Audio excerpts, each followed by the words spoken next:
1971 সালে একটি দেশ ভেঙে তৈরি হলো দুটি আলাদা রাষ্ট্র, বাংলাদেশ এবং পাকিস্তান।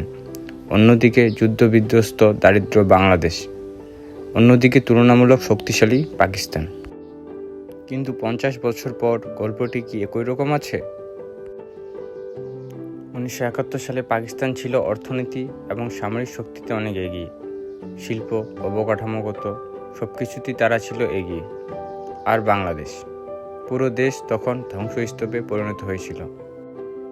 দারিদ্র, দুর্ভিক্ষ এবং অনিশ্চয়তা ছিল প্রতিদিনের বাস্তবতা। অনেকে তখন বলেছিল বাংলাদেশ টিকতে পারবে না।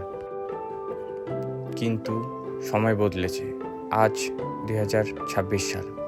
বাংলাদেশের অর্থনীতি দাঁড়িয়েছে প্রায় $500 বিলিয়ন কাছাকাছি। বিশ্বের অন্যতম দ্রুত বর্ধনশীল অর্থনীতি এখন বাংলাদেশে। গার্মেন্টস ইন্ডাস্ট্রি, যেখানে বাংলাদেশ এখনও বিশ্বের দ্বিতীয় বৃহত্তম রপ্তানিকারক। অন্যদিকে পাকিস্তান অর্থনৈতিকভাবে এখনও সংগ্রাম করছে। কম গ্রোথ এবং উচ্চ মুদ্রাস্ফীতি এবং বারবার IMF এর সহায়তার প্রয়োজন হয় তাদের। বাংলাদেশ তৈরি করেছে শক্তিশালী এক্সপোর্ট ভিত্তিক অর্থনীতি। চট্টগ্রাম বন্দর দিয়ে প্রতিদিন হাজার হাজার কন্টেইনার পণ্য যাচ্ছে বিশ্বজুড়ে। পাকিস্তানের টেক্সটাইল খাত শক্তিশালী হইলেও স্থিতিশীল উন্নতি সেখানে কম দেখা যায়।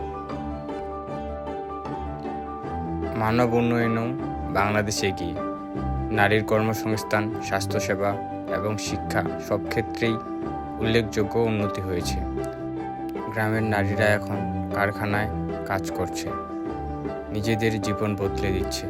পাকিস্তানে শিক্ষা ও স্বাস্থ্য খাতে এখনও বড় চ্যালেঞ্জ রয়েছে এবং তারা চ্যালেঞ্জের এখনও মোকাবেলা করছে এবং সংগ্রাম করছে। রাজনীতি, দুই দেশের বড় পার্থক্যের জায়গা। পাকিস্তানে বারবার সামরিক হস্তক্ষেপ ও রাজনৈতিক অস্থিরতা দেখা গেছে। বাংলাদেশেও রাজনৈতিক বিতর্ক আছে, কিন্তু দীর্ঘমেয়াদী উন্নয়ন থেমে থাকেনি। তবে সব কিছুই নিখুঁত নয়। বাংলাদেশ এবং মুদ্রাস্ফীতি, বেকারত্ব এবং রাজনৈতিক উত্তেজনা আছে। আর পাকিস্তান ঋণ সংকট, ডলার সংকট এবং অর্থনৈতিক চাপের মধ্যে রয়েছে। তাহলে প্রশ্ন হলো, কে এগিয়ে? 50 বছরের এই যাত্রায় বাংলাদেশ প্রমাণ করেছে সঠিক পরিকল্পনা ও পরিশ্রম থাকলে একটি দেশ কিভাবে বদলে যেতে পারে। অন্যদিকে পাকিস্তান এখনও খুঁজছে স্থিতিশীলতার পথ। ভবিষ্যতে কে এগিয়ে যাবে বলে আপনি মনে করেন? বাংলাদেশ নাকি পাকিস্তান? আপনার মতামত কমেন্টে জানান।